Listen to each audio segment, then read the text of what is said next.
Now uniformly accelerated motion. So uniformly accelerated motion point of view, in a given motion acceleration remains constant. Okay, see, already we know that acceleration E equal to dv by dt. So if you are assume this parameter is remains constant, let us taken as to be as A. Corresponding equations you can take in uniformly accelerated motion system. Now first equation, so dv by dt. So dv by dt, if you take in, it is a is a constant. Cross multiply this equation, then you got dv that equal to a times of dt. Now you can integrate on both sides. Why? Because acceleration is remains constant. At a time t equal to 0, initial velocity is u. At a time t equal to t, final velocity is v. From this equation you got v is the integral dv is nothing but v having a limits from v to u, that equal to a times of t having a limits from 0 to t. From this equation you got v minus u equal to at. So this equation is also called velocity is a function of time when acceleration is remains constant. Next, second equation. So from this equation, so velocity v equal to u plus at, where u is the initial velocity. Why? Because time t equal to 0, u is the initial velocity. So initial velocity is remains constant and acceleration remains constant. So already we know that velocity v equal to displacement, rate of change in displacement, ds divided by dt. So substituted that equation over here, you got ds divided by dt that equal to u plus at. Now you just cross multiply this equation, you got ds that equal to u times of dt plus a into t into dt. From this equation you can take integrate on both sides, integral ds that equal to u is a constant, integral dt plus a is a constant, integral t into dt. When time t equal to 0, displacement you can take as s naught. So initial displacement. When time t equal to t, displacement you can take as s. Therefore integral ds is s having a limits from s naught to s, that equal to u times of t having a limits from 0 to t plus a times of t square divided by 2 having a limits from 0 to t. From this equation you got s minus s naught that equal to ut plus half at square. If initial displacement equal to 0, then displacement s equal to ut plus half at square. This equation you can take in displacement is a function of time when acceleration remains constant. So v minus u equal to at is the velocity is a function of time whenever acceleration is constant, and s equal to ut plus half at square is the displacement is a function of time when acceleration remains constant. Now one more equation we can take an average velocity whenever body moves under constant acceleration. So already we know that displacement traveled by a body, that is s equal to ut plus half at square. Now t if you are common out, so s equal to t times of u plus at divided by 2. So net displacement divided by total time taken, that is u plus, already we know that from the first equation, so v equal to u plus at. So v equal to u plus at. Therefore from the at replaced with v minus u, so v minus u divided by 2.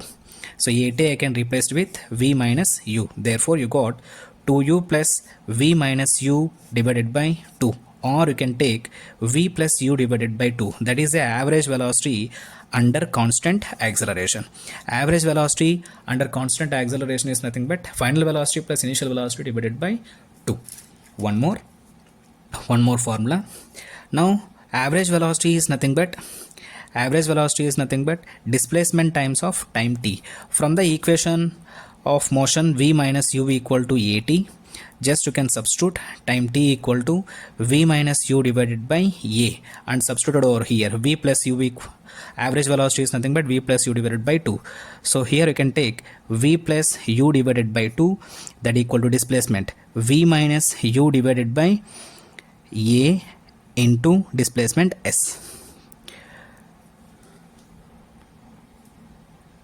Sorry, average velocity is nothing but total displacement by time, and here so s divided by time, s divided by time is nothing but v minus u divided by a.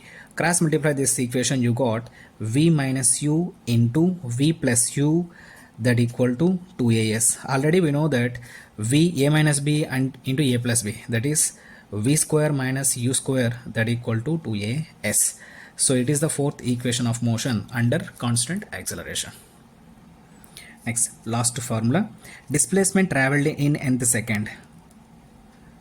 Displacement traveled in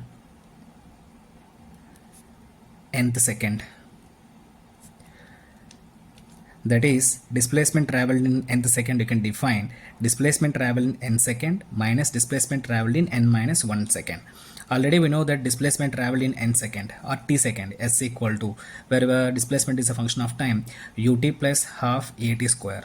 Now displacement traveled in nth second, so un plus half a n square minus u times of n minus 1 minus of plus half a into n minus 1 whole square. If you solve this equation, you got u plus a divided by 2 times of 2n minus 1. So it is the displacement traveled in nth second.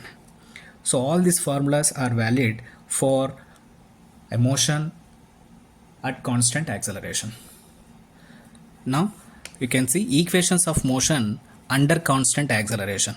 5 formulas we are given. Number 1, first one is v minus u equal to at. This equation is also called as acceleration, velocity is a function of time under constant acceleration. Second equation, s equal to ut plus half at square. It is a displacement is a function of time. And third one, average velocity is nothing but final velocity plus initial velocity divided by 2. Next, fourth one, v square minus u square, that equal to 2as. Next, fifth one, displacement traveled in nth second is u plus a divided by 2 times of 2n minus 1. All these formulas under constant acceleration, a bar equal to constant. These formulas are known as kinematic equations. Kinematic equations. See, all kinematic equations in vector forms. In vector form, so you can take, so v bar minus u bar, that equal to a bar times of time t. Next, s bar equal to, so u bar times of t plus half a bar times of t square. Next, average velocity, that is v bar plus u bar divided by 2. Next, v square minus u square equal to 2as. So this equation you can write v bar dot v bar dot v bar minus u bar dot u bar, that equal to 2 times of a bar dot s bar. Next, displacement traveled in nth second. For that one there is no vector form, directly we can go with the formulas. Now, equations of motion for variable accelerations. So already we know that acceleration is not a constant parameter if it is varies with respect to some variables. For example, if acceleration is a function of time and acceleration is a function of position, or acceleration is a function of velocity, then what is the relevant formulas? Then we need to go with calculus formulas. See how we need to calculate. So case number 1. So in this case, if acceleration is a function of time, then how we need to calculate? So we know that acceleration a equal to dv by dt. Acceleration a equal to dv by dt, that is a function of time. So just you can cross multiply this equation, you got dv equal to acceleration is a function of time times of dt. Now you can integrate on both sides. Integral dv, that equal to integral, so it is a function of time times of dt, where time t equal to 0, velocity you can take as u, initial velocity. When time t equal to t, final velocity you can take as a v. Therefore v equal to u plus integral 0 to t times of f of t into dt. Like that you can calculate final velocity is a function of time. So you got final velocity is a function of time. Similarly, case number 2. So if acceleration is a function of position, so acceleration is a function of position, then what will happen? Then already we know that acceleration a equal to dv by dt. Just you can cross multiply on both sides and divide with dx and dx. So dx by dt, so the time rate of displacement is a velocity, so therefore you got v times of velocity gradient. So acceleration a equal to the product of velocity and velocity gradient. So now acceleration is a function of x, therefore acceleration is a function of x. Now here you can cross multiply this equation, then you got so v times of dv that equal to f of x, that is acceleration, into dx. Now you can integrate on both sides. So if x equal to x naught, so velocity you can take as u, initial velocity. At x equal to x, you got a final velocity is v. Therefore integral v into dv, you got v square divided by 2, having a limits from u to v, that equal to integral x naught to x, so f of x into dx.